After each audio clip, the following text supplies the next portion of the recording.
Hello friends, मैं हूँ निर्मला। मेरे किचन में आपका बहुत बहुत स्वागत है। कचौरी का नाम लिया नहीं कि मुँह में पानी आ जाता है। और वहीं यदि कचौरी घर पर बनी हो तो उसकी तो फिर बात ही अलग है। लेकिन यदि आप ये सोचकर टेंशन में आ गए हैं कि घर पर कचौरी अच्छे से नहीं बन पाएगी, तो आज मैं आपकी ये टेंशन भी दूर कर दूंगी, क्योंकि मैं आपको स्टेप बाय स्टेप सारे टिप्स और ट्रिक्स के साथ ये कचौरी बनाना बताऊंगी कि मार्केट की कचौरी भी इसके सामने आपको फीकी लगने लगेगी।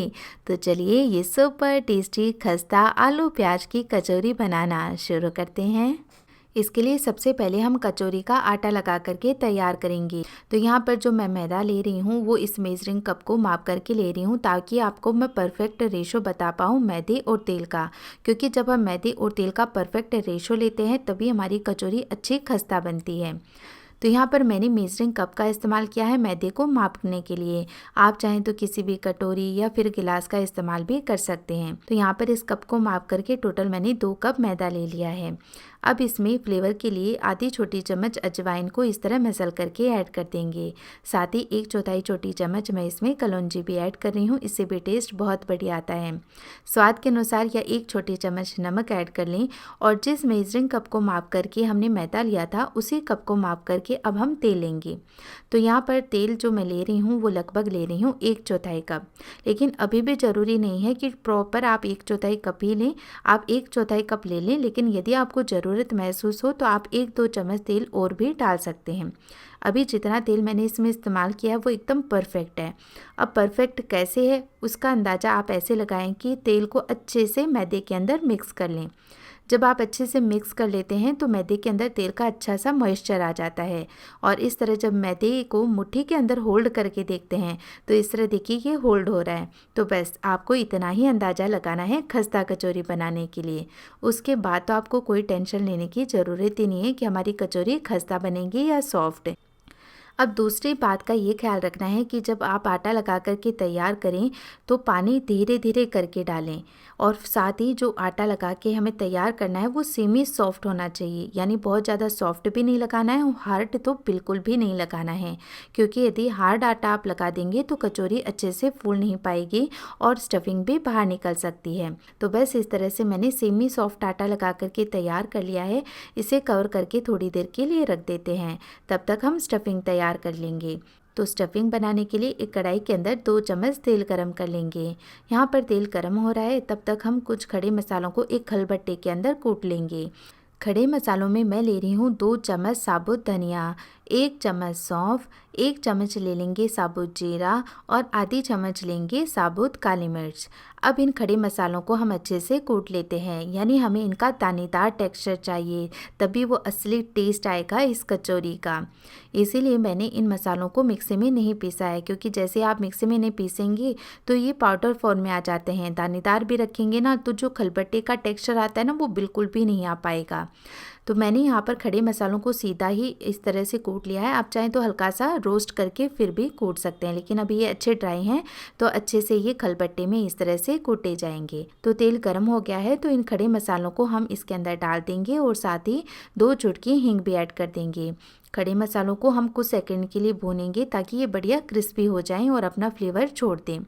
फिर इसके अंदर हम डालेंगे 2 बारीक कटी हुई हरी मिर्च, 1 चम्मच डालेंगे क्रश किया हुआ अदरक और लहसुन। आप लहसुन नहीं खाते हैं तो इसे टोटली स्किप कर सकते हैं। फिर से सारी चीज़ों को हम 20 सेकंड के लिए पका लेंगे। फिर हम इसमें डालेंगे 1 प्याज। तो यहाँ पर एक बड़ी साइज़ का मैंने प्याज मीडियम साइज़ के पीसेस में कट करके तैयार कर लिया है। अब प्याज को भी हम 1 से 1.5 मिनट के लिए पका लेंगे। ध्यान रखना है यहाँ पर प्याज को आपको ब्राउन बिल्कुल भी नहीं करना है, बस ये हल्का सा ट्रांसलूसेंट हो जाए तब इसके अंदर हम 2 चम्मच बेसन डाल करके इसे भी अच्छे से भून लेते हैं।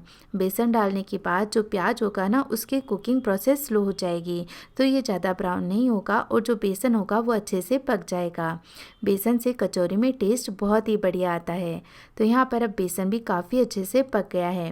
वैसे तो हमने इसके अंदर जो खड़े मसाले हैं वो ऐड कर दिए हैं, लेकिन पाउडर मसाले भी इसमें ज़रूर जाएंगे, तभी कचौरी का टेस्ट बहुत ही बढ़िया आएगा। तो पाउडर मसालों में हम ले लेंगे 1 चम्मच धनिया पाउडर, आधी चम्मच डालेंगे हल्दी पाउडर, 1 चम्मच लाल मिर्च का पाउडर, 1 चम्मच डालेंगे इसमें अमचूर का पाउडर।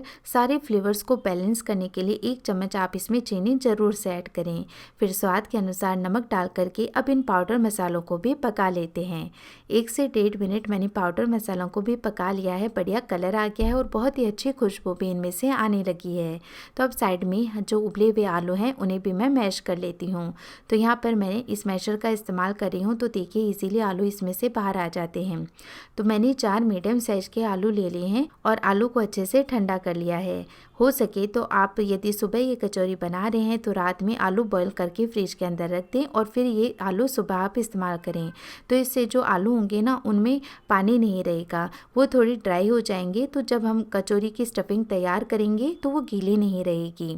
तो अब ये मैश किए हुए आलू मैं कढ़ाई के अंदर ऐड कर दूंगी और इसी के साथ इसमें ढेर सारा हरा धनिया डाल करके इसे अच्छे से मिक्स कर लेते हैं।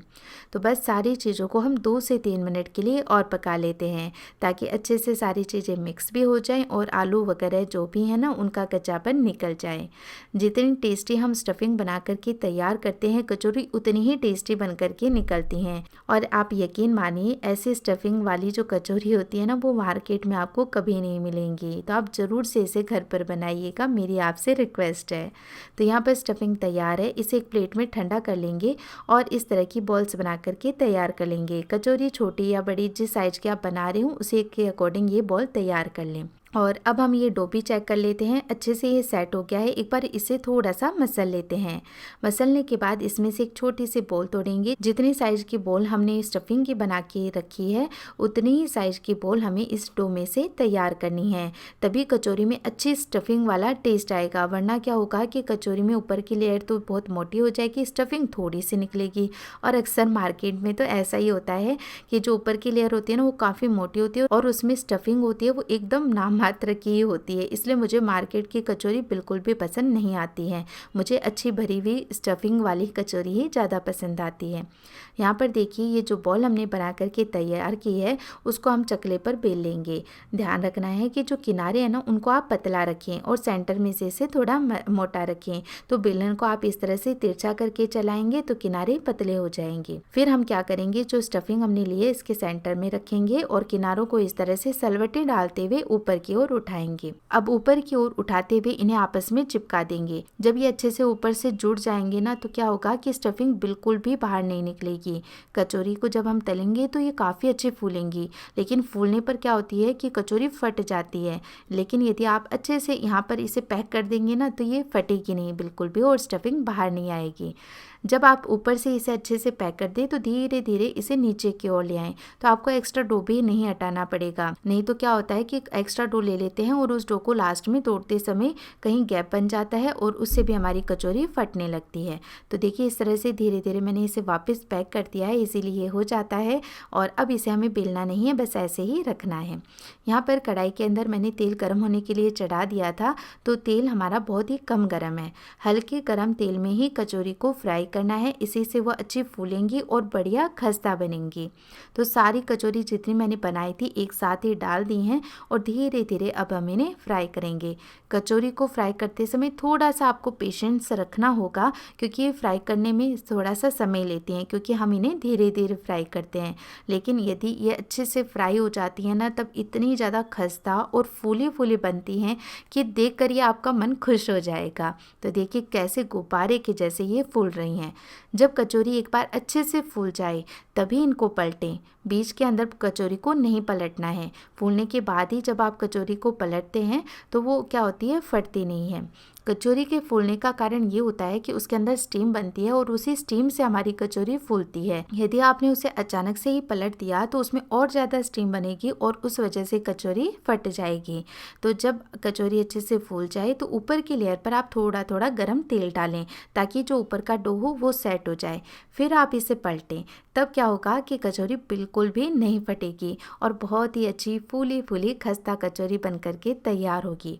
जब कचौरी एक बार अच्छे से फूल जाए, बढ़िया गोल्डन कलर आ जाए, तब लास्ट के 1 मिनट के लिए आप गैस का फ्लेम हाई कर दें और हाई फ्लेम पर इन्हें फ्राई करें। इससे ये बहुत ही अच्छा कलर ले लेंगी, जैसा मार्केट में आता है ना लाल लाल, वैसा कलर ले लेंगी। और दूसरा कि इससे कचौरी बिल्कुल भी ऑयली नहीं होगी। तो बस ये देखिए हमारी कचौरी कितनी बढ़िया बन करके तैयार हो गई हैं। तो बस मैं इन्हें बाहर निकाल लेती हूँ और ये हमारी सुपर टेस्टी खस्ता कचौरी बन करके तैयार है। और अब देखिए इनका खस्तापन, देखा ना फ्रेंड्स, कैसे हाथ लगाते ही कचौरी टूट गई है। बहुत ही अच्छी अंदर लेयर्स बनी हैं, खस्ता बनी है, खाकर आपका दिल खुश हो जाएगा, मैं गारंटी के साथ कहती हूँ। तो मेरी आपसे रिक्वेस्ट है, आप प्लीज़ इन टिप्स को फॉलो करते हुए ये कचौरी बनाइएगा। मैं यकीन के साथ कहती हूँ आपको ये कचौरी का टेस्ट और खस्तापन बहुत पसंद आने वाला है। तो जब भी आप ये कचौरी की रेसिपी ट्राई करें, प्लीज़ अपनी फीडबैक भी मेरे साथ ज़रूर शेयर करें। अगर आज की रेसिपी आपको अच्छी लगी हो तो प्लीज़ आप मेरे वीडियो को लाइक करें। साथ ही मेरी ऐसी और भी रेसिपीज़ देखते रहने के लिए चैनल को सब्सक्राइब करना भी ना भूलें। मैं फिर से मिलूँगी आपको एक ऐसी ही और नई रेसिपी के साथ। तब तक के लिए टेक केयर, बाय बाय।